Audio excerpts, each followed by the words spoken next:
स्वस्ति पन्थामनुचरेम सूर्याचन्द्रमसा विव पुनर्ददता ज्ञता जानता संगमे मही।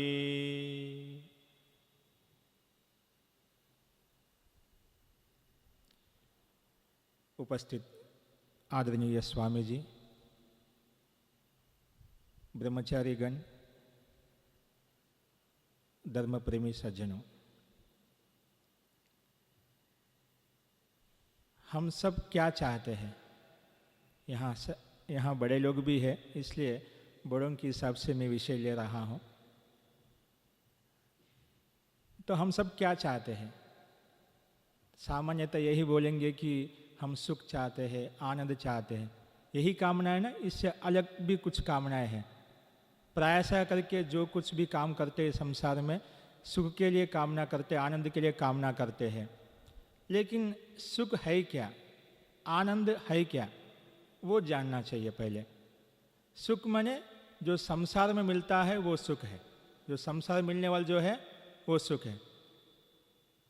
आनंद जो होता है वो परमात्मा से मिलता है। आनंद जो है परमात्मा से मिलता है। अब बताओ, आपको क्या सुख चाहिए, आनंद चाहिए, क्या चाहिए? हम क्या पहले वो चाहेंगे कि सुख ले या आनंद ले?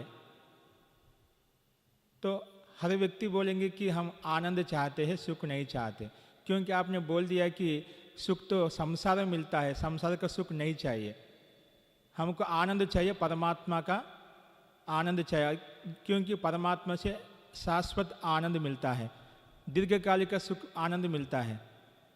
तो हर व्यक्ति यही बोलेंगे। लेकिन ऐसे भी बहुत सारे वर्ग है तो परमात्मा को नहीं चाहते हैं।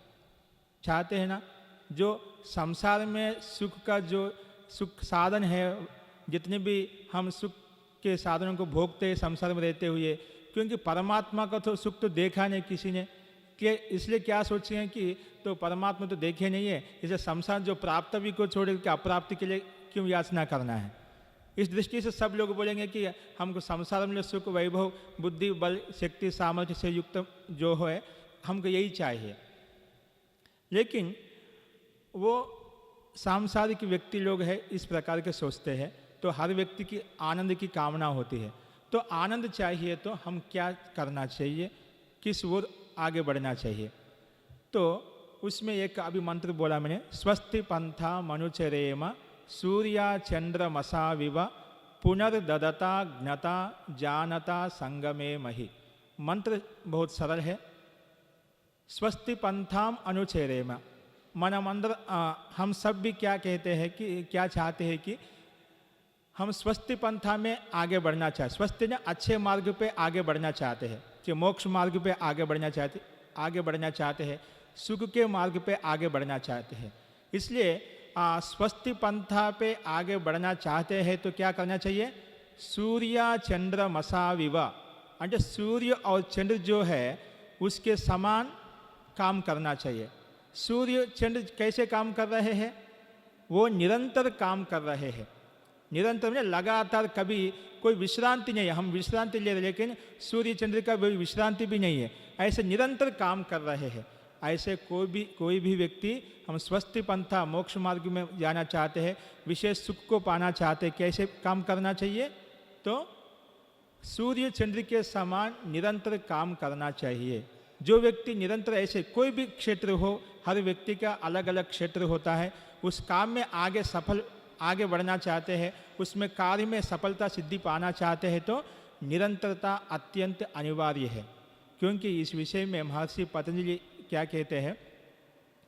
सतु दीर्घ काल नैरंतर्य सत्कारा सेवितः दृढ़ भूमि। जो व्यक्ति जो भी काम करते हैं वो निरंतरता, नैरंतर्य होना चाहिए। उस नैरंतर्य के साथ साथ दीर्घ काल होना चाहिए।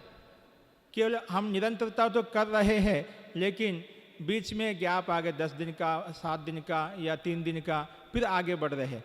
निरंतरता तो कर रहे हैं लेकिन बीच बीच में अवकाश ले रहे हैं। इसके साथ नैरंतर्य दीर्घकाल नैरंतर्य सत्कारा सेविता। तीसरा बिंदु क्या बोल दिया कि श्रद्धा भी होना चाहिए। क्या होना चाहिए? नैरंतर्य दीर्घकाल नैरंतर्य श्रद्धापूर्वक जो भी करते हैं तो वो उसमें दृढ़ता आ जाती है, मजबूती आ जाती है। क्योंकि हम दीर्घकाल कर रहे हैं, नैरंतर्य रूप में कर रहे हैं, लेकिन वहाँ पर श्रद्धा नहीं है। हम जो काम करते हैं उसमें वो मजबूती नहीं बन पाएगी, वो दृढ़ता नहीं आ पाएगी। उस कार्य पर हमारा विश्वास नहीं बन पाएगा। हमको विश्वास नहीं होगा तो वो कार्य में भी शिथिलता आ जाएगी। इसलिए हम कैसे करना चाहिए? दीर्घकाल करना चाहिए, निरंतरता करना चाहिए, उसके साथ में श्रद्धापूर्वक करना चाहिए। जब ऐसा करेंगे तो ऐसे दीर्घकाल करते रहेंगे तो सूर्य चंद्र के समान हमारा क्या होगा? स्वस्ति पंथा, जो मार्ग हम लक्ष्य बनाए हुए हैं उस मार्ग में आगे बढ़ सकते हैं। इसलिए उस मार्ग में आगे बढ़ना चाहिए तो किस संपर्क में रहना चाहिए, किस सांगत में रहना चाहिए। हम संकल्प तो बहुत करते रहते हैं कि संकल्प करने मात्र सब कुछ हो जाते हैं, नहीं हो पाते। इसलिए हमको मोटिवेशन करने वाले कोई व्यक्ति हमारे गुरु आचार्य होना चाहिए। क्योंकि हर समय हमारा आगे पीछे गुरु का हाथ रहता है तो हमारा उस कार्य के प्रति सजग रहते हैं। कोई भी व्यक्ति यहाँ पे इतनी व्यवस्थित है तो हम व्यवस्था को देख करके यहाँ पे कोई उपस्थित है, आचार्य उपस्थित है, स्वामी जी उपस्थित है, हम सोचते हैं तो सहजता से हम सतर्क रह जाते हैं। ऐसे हम जो भी काम करते हैं उस काम के पर सजग रहना है तो हम उस संकल्प करते आगे बढ़ना है तो क्या करना चाहिए? हमारे आचार्य है, आदर्श है, गुरु लोग है, उसके सांगत्य में रहना चाहिए। इसलिए अगले चरण में कहा पुनर्ददता अज्ञता जानता संगमे मही। अंटे यहाँ पे मैं बीच बीच में लगभग 7 साल हो गया मैं तेलुगु में पढ़ाते हुए। हालांकि मैं हिंदी में वहाँ पर पढ़ा हूँ गुरुकुल में रह करके। बीच बीच में 7 साल से मैं कभी हिंदी बोलने का कभी कभी एक आध बार कोई इधर के उत्तर भारत के लोगों से बात करता हूँ तो हिंदी में बोलते, नहीं तो अधिकांश सुबह से लेकर के शाम सोने तक सब हिंदी में तेलुगु में बात करते हैं। इसलिए बीच बीच में तेलुगु आ रहा है, इसलिए आप उसको समझने का प्रयास करेंगे। अस्तु। तो मैं क्या करना चाह रहा था कि 3 बातें करी। किसके संगति में रहना चाहिए? ददता, अज्ञता, जानता। 3 बातें यहाँ आई है। ददता संगमे मही, अज्ञता संगमे मही, जानता संगमे मही। इसलिए ददता अंटे देने वाला, अज्ञता अंटे अहिंसक, जानता ज्ञानी पुरुष है, महान है, विद्वान है, स्वामी है, हमसे ज्येष्ठ है जो है उसके सांगत्य में रहना चाहिए। वो कब तक रहना चाहिए?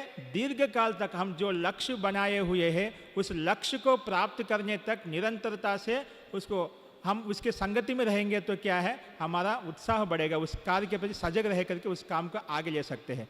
इसलिए 3 बातें कह दिए, और भी बहुत बातें ले सकते हैं। इसमें ददता संगमे मही यहाँ पर यह बात कह दिया। तो देने वाले के सांगत्य में रहना चाहिए, क्योंकि संसर्गजाः गुणदोषाः भवन्ति। हम जिसके सांगत्य में रहेंगे उसके गुण दोष आ जाएंगे। इसलिए ददता देने वाले के सांगत्य में रहेंगे, क्या होगा? तो हम देने के स्वभाव वाले बन जाएंगे। वो व्यक्ति दान पुण्य कर्म कर रहे हैं, इसलिए हमारा वो भावना नहीं है, लेकिन उनके सांगत्य में रहने से क्या हमारी यथाशक्ति हम भी कुछ करने की भावना मन में आ जाता है।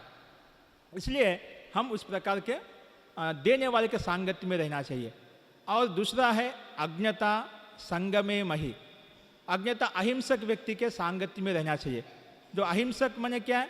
मनसा वाचा कर्मणा। अहिंसक जो व्यक्ति रहते हैं, मनसा वाचा कर्मणा, कोई मानसिक रूप में किसी की हिंसा करते हैं या वाचिक रूप में हिंसा करते हैं या शारीरिक रूप में भी किसी को हिंसा करते हैं ना। हर प्रकार से व्यक्ति अलग अलग प्रकार से हिंसा करते हैं। हम हिंसा का मतलब कि किसी को मारना पीटना वो नहीं है।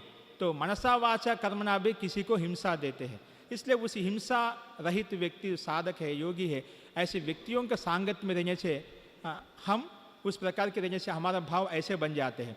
क्योंकि किसी को दुख देते हैं, किसी को हिंसा कर देते हैं कि मानसिक रूप में या वाचिक रूप में, वो उसका प्रभाव हमारे ऊपर रहता है।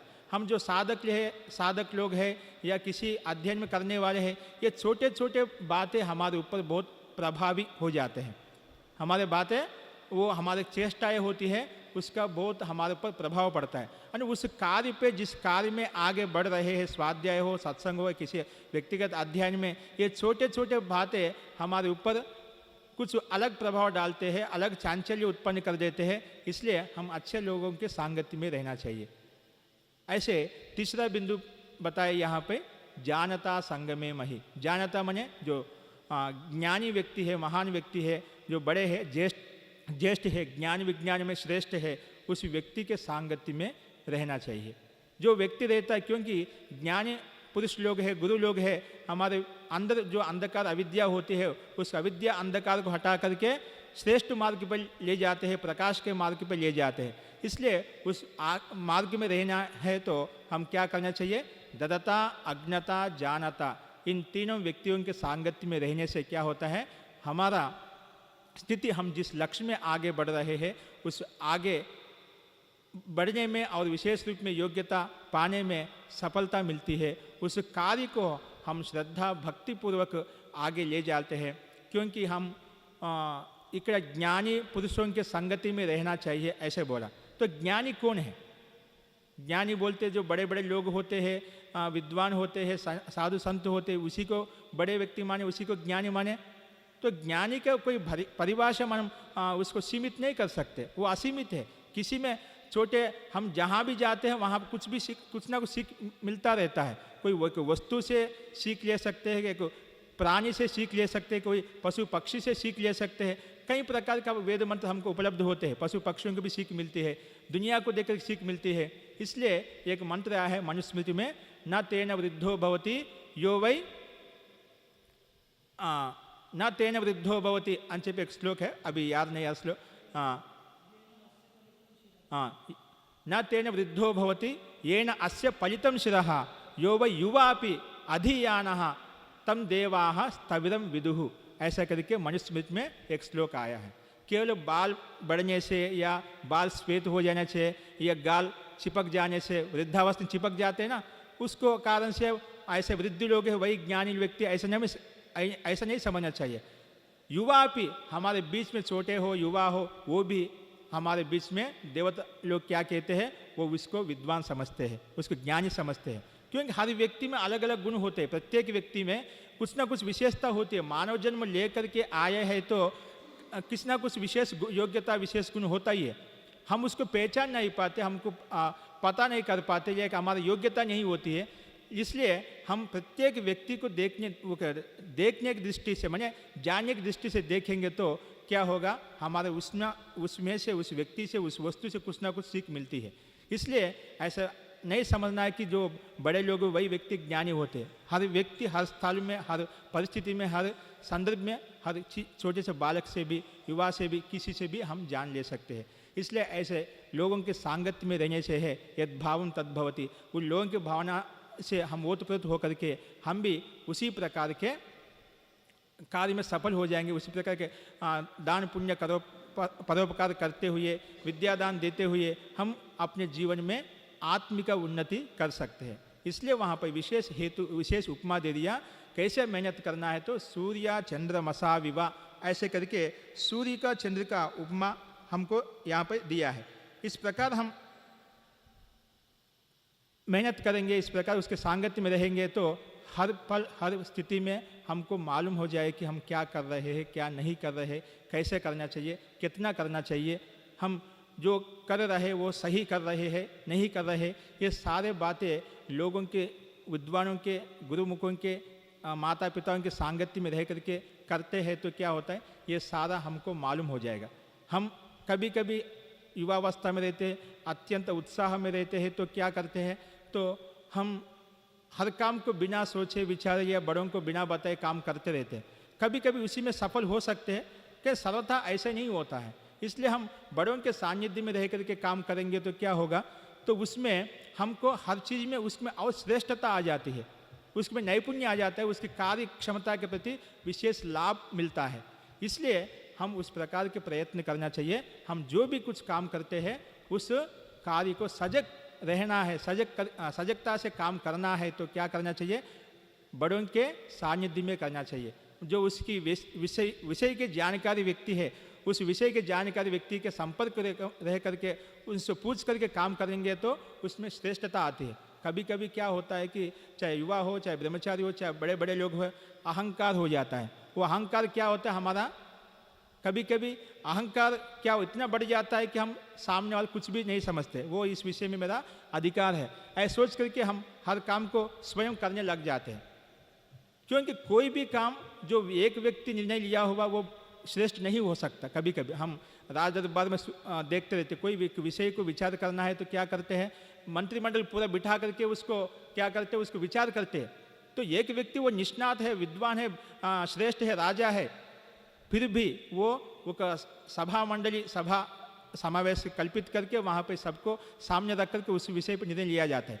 ऐसा कोई भी कार्य कभी अकेला लिया हुआ निर्णय जो होता है वो कभी कभी सही हो सकता है, लेकिन वो सबके समक्ष हम उसको उपस्थापित करके उसको जानकारी व्यक्ति से पूछ करके काम करते हैं तो उसमें श्रेष्ठता आ जाती है। इसलिए हर व्यक्ति को एक गुरु अवश्य होना चाहिए।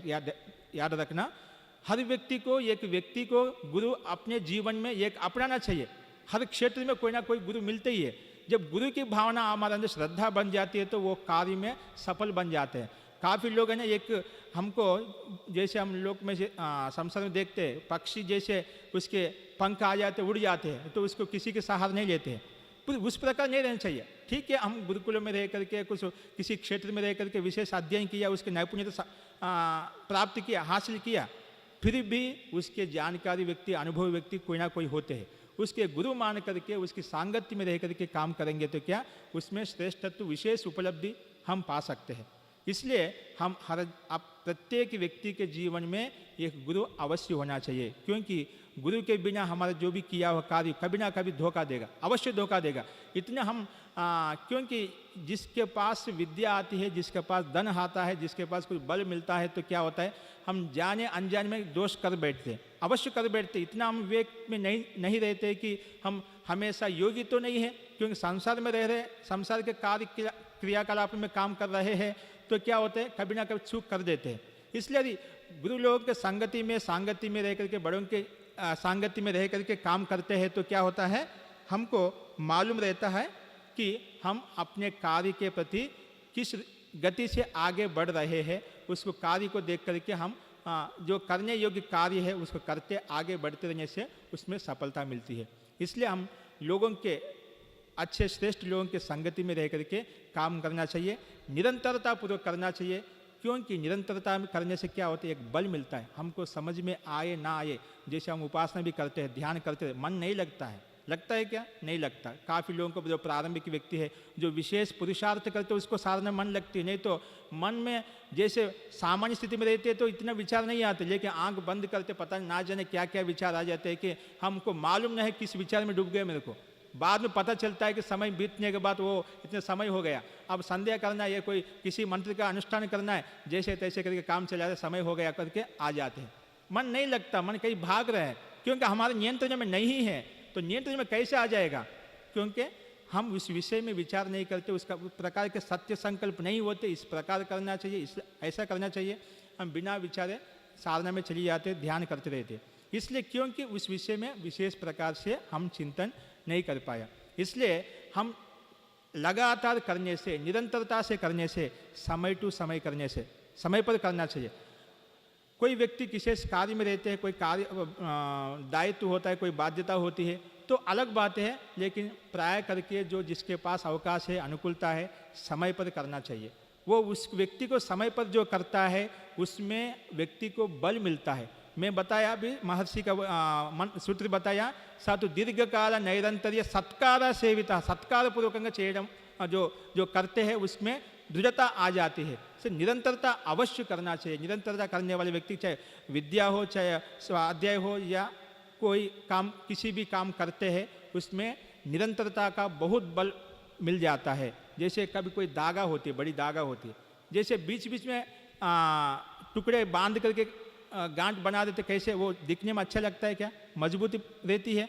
हमको देखने में अच्छा नहीं लगता, वो गांठे देख करके भी वो पता नहीं मजबूत नहीं से छोड़ देते हैं। अरे लगा तो एक ही धागा लंबा सा है तो क्या होता है, देखने में सुंदर लगता है, उसको एक विश्वास बनता है, मजबूती रहती है। इसलिए हम उसको विश्वास से उसको कार्य में ले लेते हैं। इसलिए कोई भी साधना करता है, कोई स्वाध्याय करता है, कोई अध्ययन करता है, निरंतरता करने से जो चीज़ समझ में नहीं आया वो चीज़ समझ में आने लगता है। जिस कार्य क्षेत्र में आगे बढ़ रहे उसमें भी उसमें नैपुण्यता आ जाती है। उस कार्य के प्रति कैसे करना चाहिए, क्या नहीं करना चाहिए, उसमें जो कमियां है, उसमें गुण है, उसमें हमको जान करके उस चीज़ को विशेष तरीके से यथार्थ तरीके से जो करते हैं उसमें सफलता मिलती जाती है। इसलिए हम उस प्रकार के बड़ों की सांगत्य में रहते हुए करना चाहिए। ऐसे अभी जो मंत्र में बताया सूर्य चंद्रमसा विवाह के जो उपमा जो दिया है, ऐसा जो निरंतर काम करते रहने से क्या उसमें हमारा कार्य के प्रति विश्वास के तरीके से हम कार्य करते जाने से क्या होता है, उसमें विशेष प्रतिभा हमको भी करने में श्रद्धा रुचि उत्पन्न हो जाता है। इस दृष्टि से उस कार्य को हम आसानी से कर सकते हैं।